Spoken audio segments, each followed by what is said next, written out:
I went to a skyscraper called Taipei 101. Now, Taipei 101 was the biggest skyscraper before Tom Cruise climbed that one in Mission Impossible. You guys seen that one, that giant one, Wiz Khalifa, right, in Saudi Arabia? Yeah, so it's not called Wiz Khalifa. Wiz Khalifa's a singer. Anybody? Okay.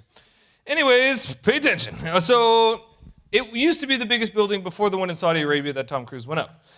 This building is absolutely massive. Now, I'm going to show you. It was supposed to be on the screen, but maybe you can see it, all right?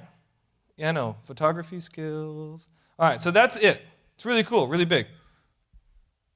That's it in scale compared to all the other little buildings around it. I mean, the thing is absolutely massive. It's one of the biggest ones in the world. Yeah, so we go all the way up to the observation, which is a lot of fun. Side note, they have the world's fastest elevator, which is not as exciting as you think it would be. When I heard fastest elevator, I was like, where's the seatbelts? But you get in there and the lights turn and the ceiling looks like stars starts to sparkle. And it's like, get ready, you're about to go. And then you hit go and you just kind of, you don't even feel it. Like there's nothing exciting about the world's fastest elevator. Your ears pop a little bit, but it's kind of like, ding, you're there. Oh, I kind of wanted my hair to be like, and flying in the back. That doesn't happen. Anyways, so that's the world's tallest skyscraper. We used to be. And then you go to the observation. One of the most interesting things, though, that I wasn't expecting to see is this thing called a damper. Now, I've never seen a damper. I don't know about physics. This is not my realm. But I learned about it because it was really cool. Now, the damper looks like this. Sorry, these aren't on the big screen. The damper is this massive ball. And as you can see in this top picture, you can walk around it. I mean, it's totally visible. So you can actually walk around the thing, and it's huge. I mean, it is absolutely massive. Absolutely massive. And you can walk around the entire thing. Now, that's called a damper. All right? And a damper is put into place because on a normal skyscraper that's over like 1,000 feet, when it's windy, the skyscraper will actually do this, which is something I never thought about. But yeah, when it's windy, the skyscraper actually will move. Now, it's usually not enough to feel it. But there are days when it's really windy days that people actually get like seasick. You know, and what's going on? Because you're actually moving. I know, these aren't things you think about, but that's why it was put in place, because it's super tall, that thing moves on, especially on windy days. This thing is going like this. Now, Taiwan happens to also have a lot of natural disasters type stuff that happens, like hurricanes and earthquakes and all these sorts of things.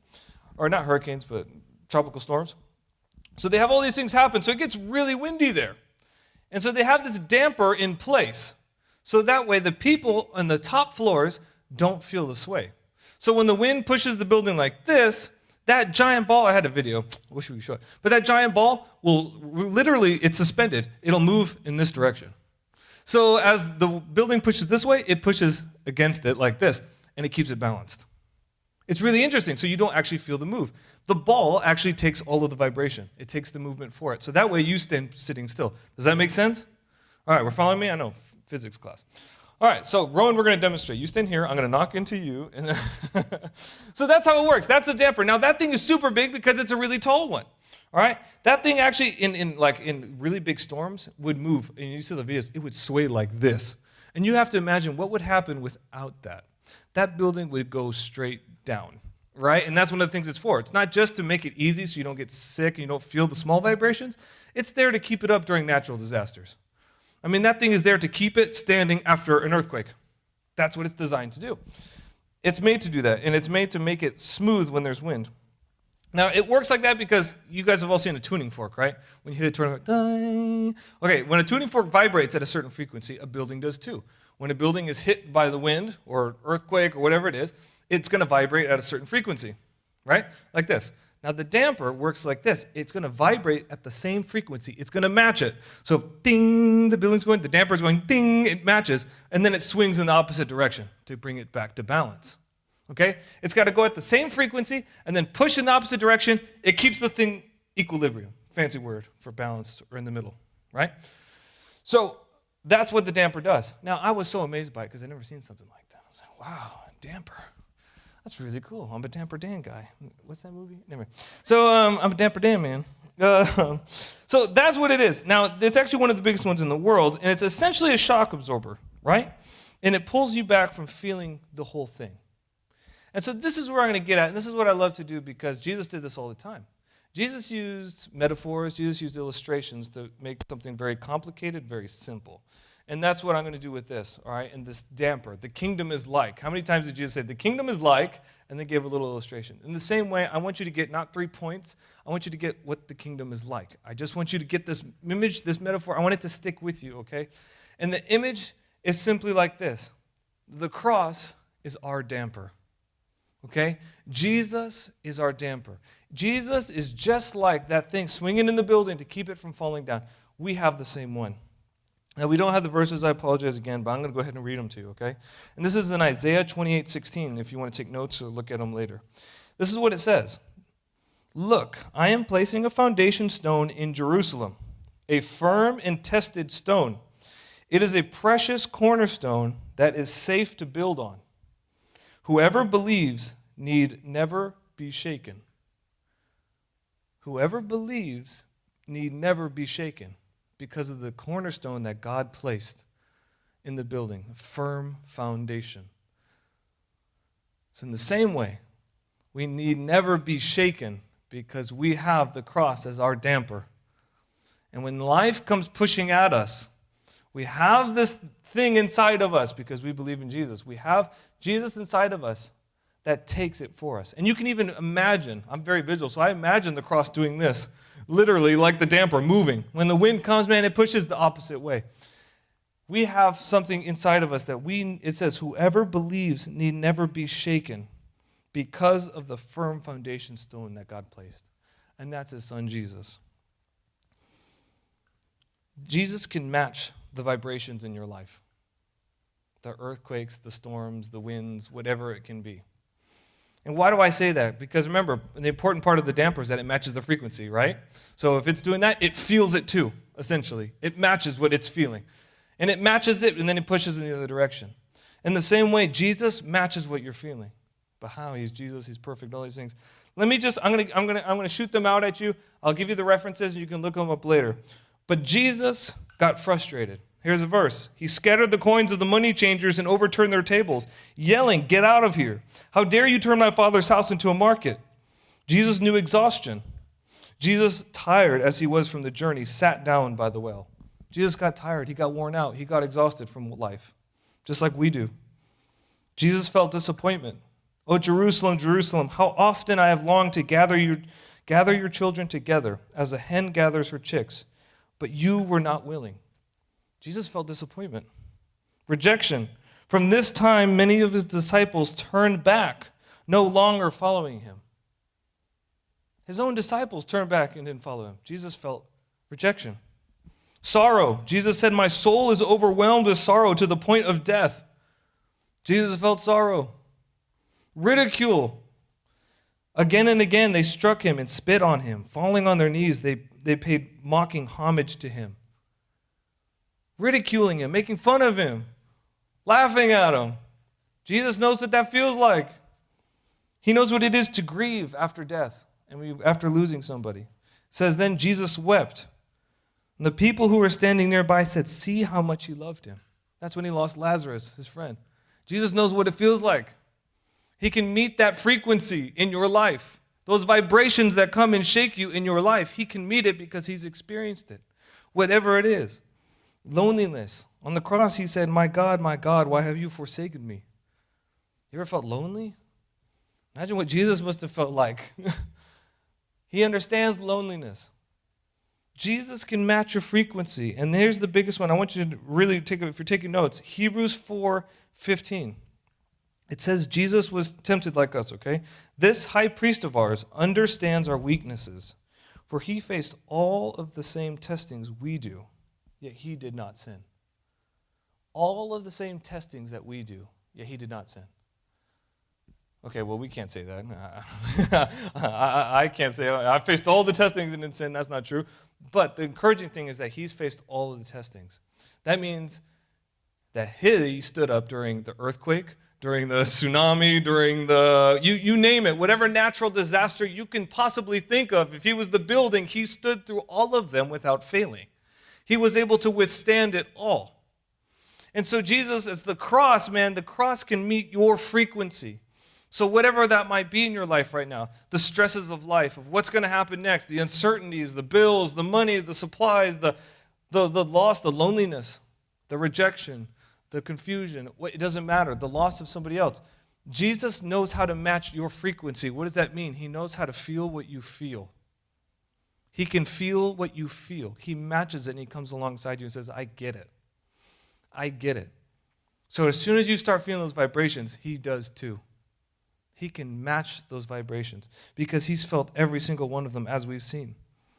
And so what happens? He matches the vibrations. The storms in life come at you, those feelings, whatever it might be. You start to vibrate. You start to shake. And so the damper comes into effect. It starts to match you. I feel what you're feeling. And then just like the damper, it pushes the other way to keep you balanced.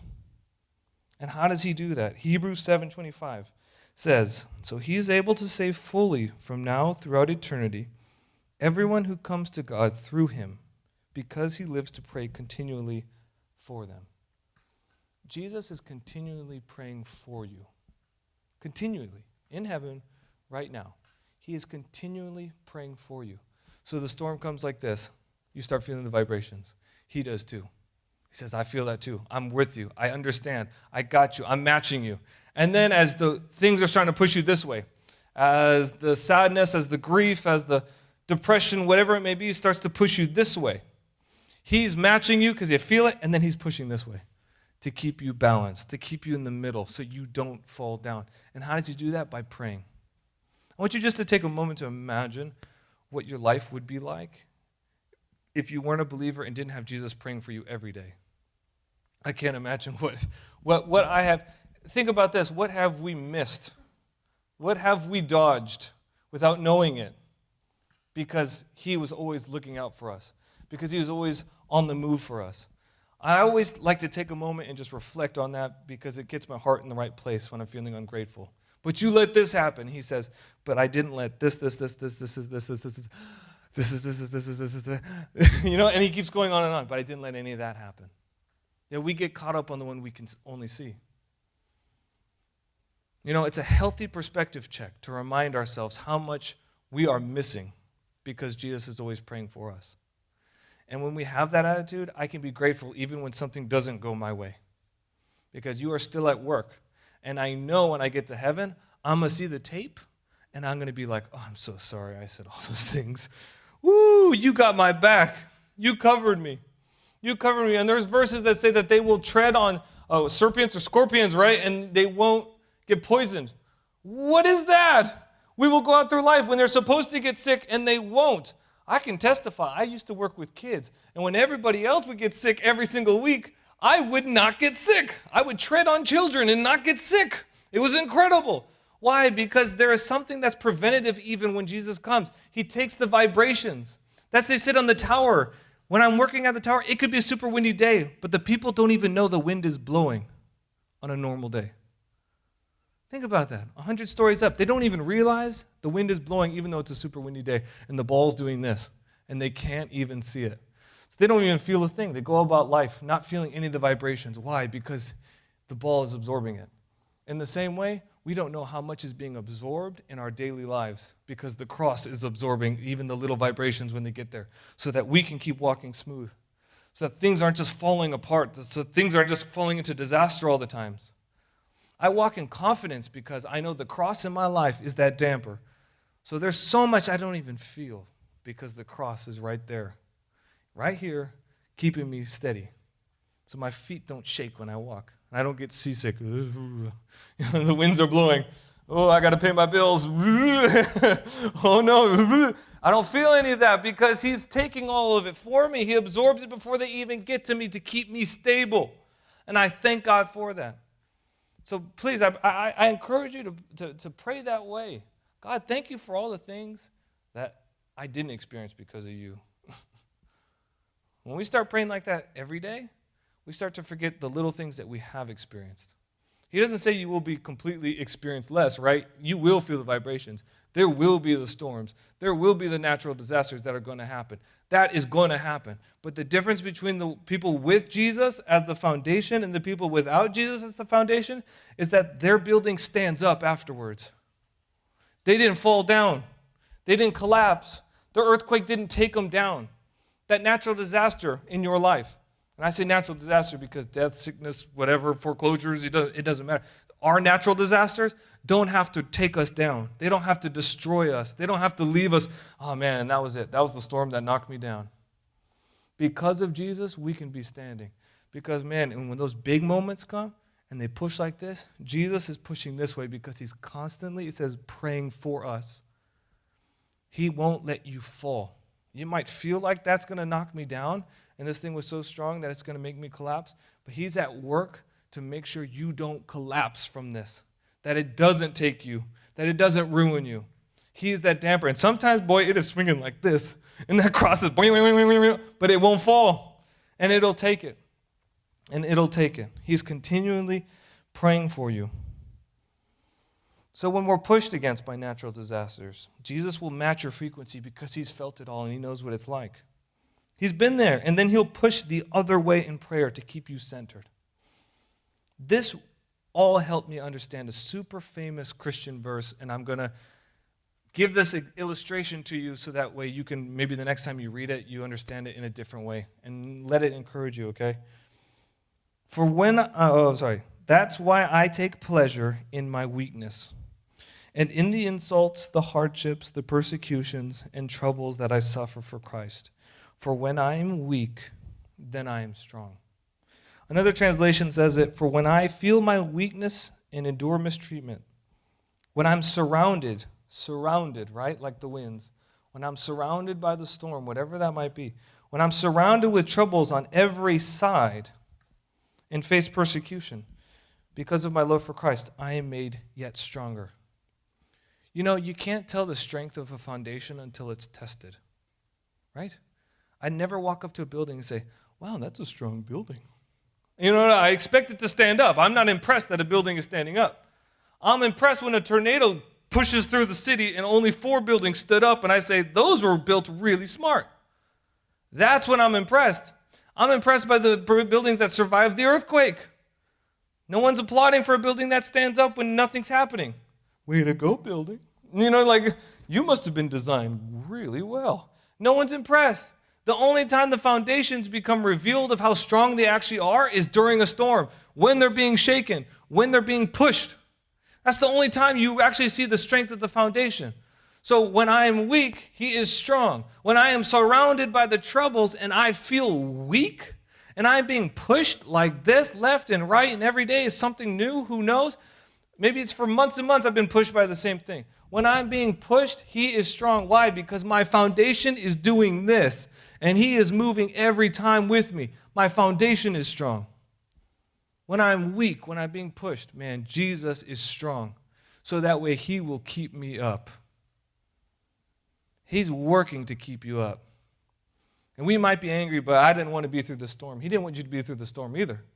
But he's working to keep you standing through it and get to the other side. So that way it's standing. And boy, people are going to look at you and say, how come I went through something like that and it totally ruined me? I was in depression for years and years after that. I never got, but somehow you made it through. It's because of Jesus. It's because he matches our frequency, man. He pushes the other way so that we can stay balanced, so it doesn't knock us over. That's what he works to do. So when I am weak, he is strong. When I am weak and being pushed, man, that foundation is strong like that damper because he is moving to take the full brunt of it, to take the full force of it. I had a friend who received a prophetic word, and in it she said, you know, some bad news is coming really soon. Well, that's what you want to hear. Oh, thank you. Great word. And so he said, something bad is going to happen. You got some bad news coming up. But I see Jesus in front of you like a shock absorber. And as the hit comes, as the news comes, man, Jesus, it's like it's being filtered through him so you don't feel the full effect. There's a difference between being punched with a punching glove on and without one. Right? Bare knuckle feels different than a glove. In the same way, Jesus is going to shock absorb the impacts in our lives so that we don't feel the full brunt of it. Oh, thank God. I am so grateful for that. You have no idea. And the only reason I've been able to survive so many things is because he's taken the brunt of it, the full effect of it. And sometimes I only see that in hindsight, but at least I'll get to see it. You know, and we realize that God takes the brunt of the hits for us. so we don't feel the full vibrations. The building might shake, but boy, it could have been so much worse. That's the work that Jesus is doing in your life right now, today. And he's been doing it the whole time. That's an amazing work, and it should give us confidence that, man, I may feel weak, but I'm not going to go down because he's making me strong, because my foundation is strong. Now I'll close with this verse in Matthew 7:24. Anyone who listens to my teaching and follows it is wise, like a person who builds a house on solid rock. Though the rain comes in torrents and the flood water rise and the winds beat against that house, it won't collapse because it's built on bedrock. But anyone who hears my teachings and doesn't obey it, they're foolish, like a person who builds a house on sand. And when the rain and the floods come and the wind beats against the house, it will collapse with a mighty crash. Build our foundation on Jesus. And when the storms come, we don't want to have a house built on sand. So when the storm comes, I can say, but God is good. I don't get it. I don't understand it. It looks the 100% opposite, but God is good. That's a foundation that can take any hit. But we need to hold on to those. We need to hold on to those truths. So I want to encourage you. Jesus matches your frequencies in life, whatever those may be, because he's felt them all, those vibrations that come. And he's at work even in your everyday. You don't even feel a lot of the shaking that's happening because he gets them out for your way for you. God is already at work preemptively, and you can't even see it. How good is he? But then when you do get those big ones, those big natural disasters, man, he is there still swinging in the opposite direction to keep you balanced so that you will swing back and it won't destroy you. And it'll keep you standing up. When I'm weak, he is strong. And the cross will always be strong as your damper throughout life. And with that, I have confidence. Amen?